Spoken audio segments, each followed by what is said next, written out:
Olá, bem-vindos ao programa Interação. Nossa conversa de hoje é com Roberto Xavier, diretor da Aon no Rio Grande do Sul.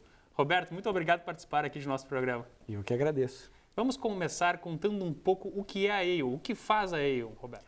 Bom, a Aon é uma companhia ligada a riscos. Né? É algo bastante complexo e amplo, mas é justamente esse o objetivo da empresa. É uma empresa americana, é uma empresa que foi fundada há mais de 40 anos, né? Sendo que, na sua estrutura, ela tem empresas coligadas a ela em torno do século XVII, para você ver o quão antigo é. Na área de seguros, ela atua muito em principalmente duas grandes áreas. Na área de property, que a gente chama, que seria na área de riscos empresariais, riscos físicos, né? E na área de pessoas. Aí sim, aí nós temos uma gama muito grande, a gente atua na área de benefícios e também em toda a área de treinamento e capital humano das empresas. Sim, é uma área bem mais ampla, né, Roberto? E muito mais complexa também, porque lidar com pessoas sempre é mais difícil. É verdade, é verdade. Mas eu posso te dizer o seguinte, que também a outra área é bastante complexa, porque você tem não apenas aqueles riscos mais comuns, um incêndio, um desmoronamento, um alagamento, que são riscos mais conhecidos, mais comuns. A maioria de nós temos lá o nosso seguro do nosso veículo, seguro da nossa casa, com medo ali, com receio de um incêndio, com receio de um roubo do seu automóvel. Mas, na verdade, os riscos, principalmente das empresas, são riscos muito mais complexos, onde você tem risco em toda a sua cadeia produtiva, né? Desde a escolha de um fornecedor teu que pode vir a ter um problema de fornecimento e não te fornecer matéria-prima, e com isso você sofrer um prejuízo para colocar o teu produto no mercado, até na parte final, quando você vende ou quando você exporta o seu produto, e você pode não ter a contrapartida do recebimento desses valores dessa venda. Isso também é um risco. Sim, não é somente a questão física daquilo que nós vemos. Existe aquilo que nós não vemos, aquilo que está envolvido. Uma negociação, por exemplo, alguém que vai fazer um negócio com o Irã. Aí existem pequenos artesãos, pequenas empresas, microempresas nascendo que começam com um caráter mais exportador, já nasce querendo fazer negócios com o mundo. Vai pegar e vai fazer um negócio com o Irã, que é um país muito complicado de negócios, um país fechado, do certo ponto de vista bélico, né? É verdade. Qual é o risco que está? Tem que ser mensurado, tem que ser avaliado. É verdade. E aí, por isso, a Aon até tem uma estrutura bastante grande e complexa para que você possa atender a todos os grupos empresariais no mundo inteiro, né? Hoje, nós estamos em 120 países, são mais de 600 escritórios. No mundo, a gente conta atualmente com 61 mil funcionários.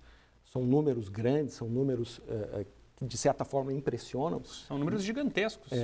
O faturamento do ano passado foi algo em torno de 9 bilhões de dólares, apenas em receitas de consultoria na área de riscos, né? Não prêmios de seguro. Então, realmente, esse mercado é um mercado que vem expandindo muito, né? A Aon, há 5 anos, ela se tornou a líder de mercado em todos os ramos, tanto da área de risk property, que a gente chama, como na área de benefícios e de capital humano, né? Há 2 anos atrás, ela comprou a segunda maior empresa nos Estados Unidos e por consequência, no mundo, chamada Hilt, né? Que era uma empresa especificamente da área de benefícios e pessoas.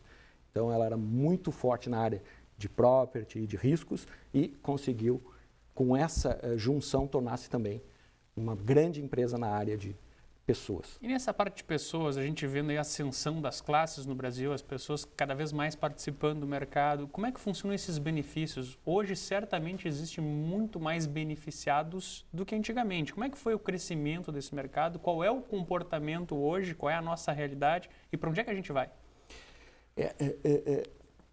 O fenômeno hoje que nós estamos vendo acontecer no país é algo que, evidentemente, já ocorreu nos outros países mais desenvolvidos e que agora começa a aparecer aqui no Brasil. Eu estava vendo recentemente uma entrevista, o pessoal conversando a respeito da dificuldade que você tem hoje de conseguir uma empregada doméstica ou um empregado doméstico, não é? E você vê cada vez mais a legislação protegendo e transformando todo esse trabalho informal em trabalho mais formal. E, na verdade, quando você transforma esse trabalho informal em trabalho formal, você começa a atrair essas pessoas para dentro das empresas, essas pessoas começam a ser treinadas, essas pessoas começam a ter um padrão de vida maior e começam a dar, vamos dizer assim, uma importância muito grande para benefícios que normalmente talvez as pessoas não se deem conta. Como, por exemplo, um seguro de vida. Né? Normalmente a pessoa só vai se dar conta da importância de um seguro de vida quando ela atinge uma certa maturidade financeira da sua família e dele como funcionário, ou dele como colocado dentro da sociedade. Já outros benefícios não. O benefício que eu acredito que mais tem crescido nos últimos anos é o benefício saúde. Que esse se sente na rotina. Né? Esse realmente, hoje em dia, eu vou dizer para você, a situação atual do nosso sistema de saúde e previdência do país está tão complexa e está tão difícil que mesmo hoje, quando você contrata um plano de saúde particular, você tem uma série de dificuldades em obter um atendimento. E as pessoas às vezes não entendem, poxa, eu estou pagando um valor específico por uma seguradora e não consigo o atendimento. Mas aí a gente começa a olhar uns números do mercado, o que está acontecendo. E os números não mentem, né? Os números não têm como mentir, não é? De 2006 para 2012, por exemplo, pegando aqui em Porto Alegre como exemplo, de 2006 a 2012, nós tivemos um crescimento de aproximadamente 100 leitos em hospitais privados, contra um aumento absurdo do número de pessoas que adquiriram um plano de saúde. Nós estamos falando de mais de 500 mil pessoas apenas na cidade de Porto Alegre que passaram a ter direito e passaram a ter aquela carteirinha da seguradora para poder ir lá e consultar. Em percentuais, nós falávamos antes do início do programa que cresceu 6 anos o número de leitos 7%, por volta de 7%, e quase 50% o número de usuários. A conta não tem como fechar. A conta não fecha, a conta não fecha. Mas eu sou uma pessoa muito otimista. Eu tenho certeza, às vezes as coisas complicam um pouco, mas eu acho que isso é o início do próprio mercado encontrar uma solução. O que a gente vê hoje como solução nesta área? Nós vemos cada vez mais estas empresas investindo no serviço. Então nós vemos grandes seguradoras, por exemplo, adquirindo hospitais, construindo hospitais, ou seja, ele começa a horizontalizar toda a sua cadeia de atendimento. Não apenas ficando ali no atendimento no médico, no consultório do médico, mas também administrando um hospital, onde ele vai administrar os seus custos, onde ele vai administrar, vamos dizer, toda a cadeia para que possa oferecer um produto melhor para a população e para que a população possa também receber esse produto. Né? Essa nos parece a melhor saída, Roberto, porque o Estado brasileiro já deu provas que o ritmo que ele consegue atender a população não é o mesmo no qual o Brasil tem vontade, tem desejo, tem ânsia de crescer, né? O movimento é muito mais rápido. É verdade. Só a iniciativa privada pode atender isso. É verdade. E por incrível que pareça, esse não é uma questão do Brasil. Isso é uma questão hoje mundial. Nós tivemos aí agora, principalmente no ano passado e no ano retrasado, aquela grande discussão dentro dos Estados Unidos, onde o presidente Obama quase que com a nova legislação, obriga as empresas a contratarem um plano de saúde aos seus funcionários. Né? Caso elas não o façam, elas são, digamos assim, punidas com uma quantidade enorme de impostos e entraves que acabam praticamente inviabilizando os seus negócios. Então, é uma transferência muito forte dessa responsabilidade que eles estão fazendo lá do Estado para com a empresa privada. Não é? Então, não existe uma solução mágica. Né? Nós vemos outros países da Europa tentando também fazer essa transferência de alguma forma, porque realmente o Estado não tem condições de provir esses custos. Realmente são custos que cada vez aumentam mais. A tecnologia na área da medicina cada vez fica mais complexa, exames cada vez mais complexos, cada vez mais onerosos para os próprios hospitais e para os próprios provedores desses serviços, né? Os remédios cada vez com pesquisas mais evoluídas, com pesquisas mais complexas, também se tornando cada vez mais caros. Então, não tem. Realmente, a saúde passa por uma total privatização e onde empresas vão ter que obter o seu resultado desde a contratação de um médico até a prestação final do serviço dentro de um hospital. E o risco das empresas nesses benefícios? Como é que elas organizam toda essa cadeia? Na verdade, eu acho que é aí que entra um pouquinho o nosso trabalho, não é? Então, hoje em dia a empresa está muito preocupada em reter o seu talento, não é? Passou aquela fase no país em que você colocava um anúncio no jornal e depois 2 ou 3 dias você tinha centenas, milhares de currículos e que você poderia aproveitar dessas centenas e milhares de currículos praticamente todos.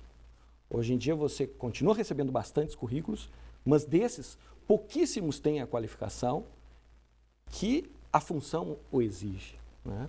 Então, cada vez mais nós vamos encontrar esse tipo de empresa preocupado em manter o seu funcionário e, para isso, em lhe dar condições e bons benefícios. Roberto, esse é um tema que eu acho interessantíssimo. Nós temos muitos universitários que acompanham. A TV brasileira hoje está acompanhada de muita sede intelectual também. E eu acho que conhecer esses temas e que a gente tanto promove aqui no Interação, que é a liderança e engajamento, tenho certeza também que você vai ter um pouco de conhecimento para transmitir para essas pessoas. Nós vamos para o nosso intervalo e quando voltarmos gostaríamos de retomar exatamente desse ponto, ok? Ok, perfeito. Muito bem, nós vamos para o nosso intervalo, voltaremos em seguidinha. Não saia daí!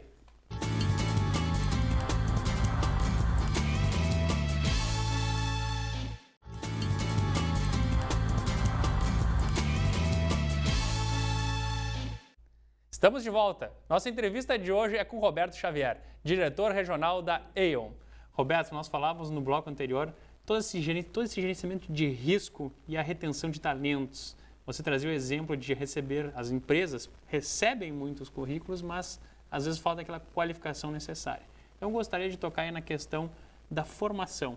Como é que a gente hoje, Brasil, qual é a nossa ação, quais são os nossos objetivos a serem alcançados para que hoje essas pessoas que ingressem no mercado já venham mais qualificadas? E aí, onde é o papel da Aon? Como é que faz para esse processo chegue da melhor forma, seja conduzido da melhor forma dentro das empresas? Realmente essa situação é uma situação complexa, não é? Uma situação que o país está passando, principalmente pela falta ou pelo pouco investimento em educação que o país tem feito nas últimas décadas, né? Não é uma solução mágica que nós vamos encontrar, porque isso passa pela educação, isso passa pelo ensino fundamental, isso passa pelo ensino técnico médio e isso passa pelo ensino universitário. O país desenvolveu-se muito no ensino universitário, mas na área técnica, realmente, nós freamos isso. Nós não temos hoje escolas especializadas na área técnica para que coloquem no mercado esses técnicos. No nosso ramo, por exemplo, na área de seguros, é uma área que é extremamente desconhecida pelo público, né? Além de ser extremamente desconhecida, nós não temos universitários, nós não temos cursos universitários no país.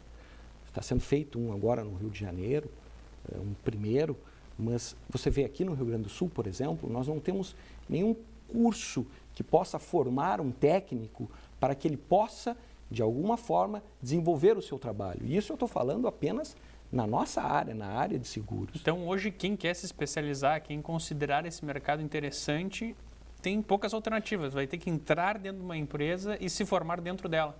Sim. Hoje as empresas estão cada vez mais se preocupando em formar a sua própria mão de obra, né? Treinando as pessoas, buscando elas, vamos dizer assim, como estagiários. Então, criando carreiras cada vez mais longas, onde você possa aprimorar e ensinar para que essas pessoas possam assumir funções importantes. E aí que eu digo, aí cada vez mais a importância de você reter o talento. Porque você veja bem, se você não consegue buscar no mercado uma pessoa pronta, se você tem que investir no mínimo 5, 8 anos numa pessoa para que ela possa começar de alguma forma a trazer um retorno importante para a sua empresa, se você fica com ela 4, 5 anos e a perde para outra empresa, você vai ter que começar o ciclo novamente. E todo aquele teu investimento, você praticamente perdeu. Mas tem que ter a gestão desse risco. Não tenha dúvida. E aquela empresa que capturou isso vai ter, vamos dizer assim, um ciclo encurtado, um ciclo de investimento menor e vai poder usufruir muito mais rápido dessa mão de obra. Então, cada vez mais as empresas estão preocupadas e isso não tem volta, isso cada vez vai ficar pior, cada vez vai ficar mais difícil, essa aceleração cada vez vai se dar mais, é como reter o teu bom funcionário. E aí, ou entra nesse gerenciamento, entra nessa consultaria, ela diz para as empresas, olha o que você precisa para reter, nós temos um método? Sim. Aí trabalha nessa parte de, vamos dizer assim, de risco humano, nós trabalhamos, porque não tenha dúvida que um dos maiores riscos hoje da empresa é o risco intelectual, é o risco de você ter o teu funcionário, ter aquela tua capacidade intelectual saindo, se esvaindo dos seus quadros e você não conseguir repor isso a uma velocidade que possa satisfazer o seu negócio.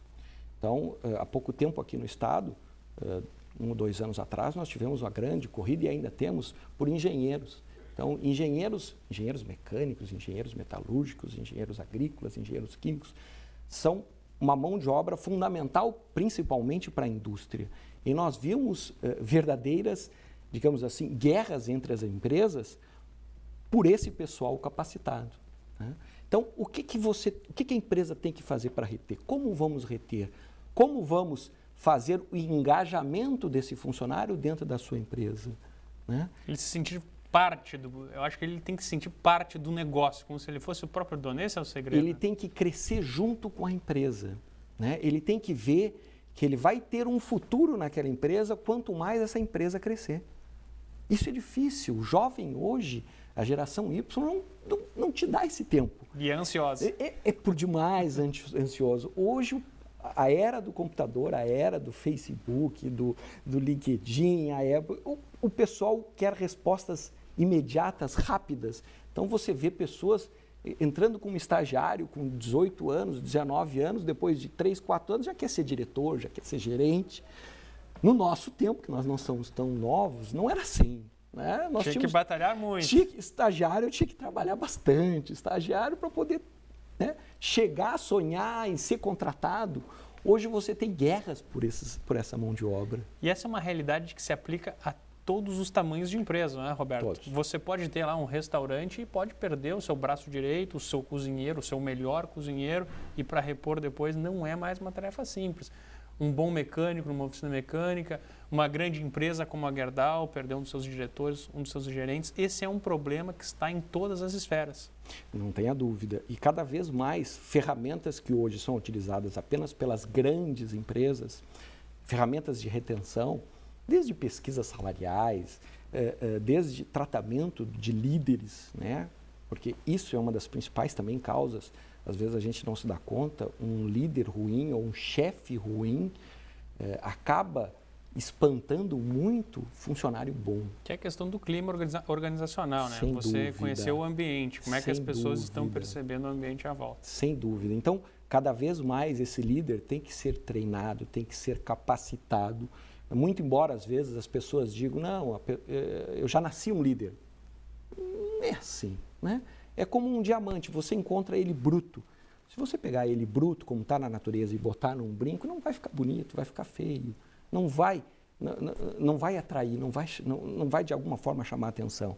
Agora, se você pegá-lo, fizer o polimento adequado, fizer o treinamento adequado, treinar as equipes, conseguir fazer um projeto e um plano de engajamento dentro e um plano todo de benefícios, linkado isso tudo aos objetivos da empresa, sem dúvida nenhuma que você vai conseguir de uma forma muito mais fácil esses teus objetivos. Seja uma pequena padaria, onde você tem o padeiro, que é aquele que está acostumado a fazer aquele teu pão, que quando você perde ele, até você arranjar outro, até você conseguir treinar um outro, que a população já está acostumada com aquele tipo de pão.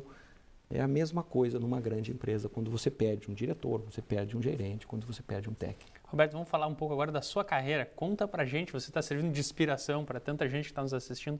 Como é que foi o seu começo? Você citou, tem que começar como estagiário, é outra geração, nós tínhamos que trabalhar muito. Eu acho que o principal objetivo era aprender. É verdade. Eu sempre dizia, eu estou aqui para aprender todas as empresas que eu estagiei. É a chance que eu tenho de errar agora, porque as estruturas permitiam que eu errasse. Depois disso, aí sim, ir passo a passo, um depois do outro, galgando posições. Como é que foi a sua carreira? O que você pode contar para a gente no mercado que vocês atuam? Como é que as pessoas que estão vindo podem buscar objetivos e também como é que são as pessoas para trabalhar na AIO? O que a AIO enxerga das pessoas? Bom, muitos me perguntam, como é que você entrou nesta área de seguros, não é? Vamos começar um pouquinho na minha história. O curso superior que eu fiz foi Engenharia Química, na Universidade Federal aqui do Rio Grande do Sul. Ainda fica mais curioso, como um engenheiro químico está entrando nessa área de pessoas, nessa área de retenção de talentos ou nessa área de riscos dentro de uma multinacional americana. Na verdade, começou, como sempre começa, com um bom estágio, né? Eu trabalhava em várias empresas, fazendo estágio de manhã e de tarde, estudando à noite. E um dos estágios finais que eu tive quando eu já estava acabando o meu curso superior foi numa empresa chamada Sinteco, existe ainda até Sim, hoje, verdade. né, em Gravataí, como engenheiro químico, né? E fui contratado na empresa. Fui contratado na empresa, comecei como engenheiro de produção e fui aos poucos galgando, né, o que talvez os nossos hoje filhos e os nossos hoje geração Y não tenha tanta paciência, mas fomos galgando aos poucos degraus e crescendo aos poucos dentro da corporação.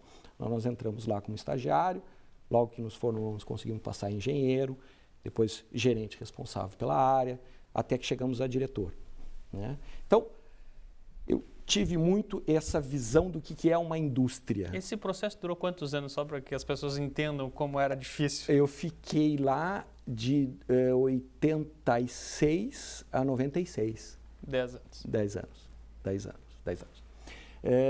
Depois, saindo de lá, eu estava no mercado de trabalho e fui convidado para trabalhar na Bradesco Seguros.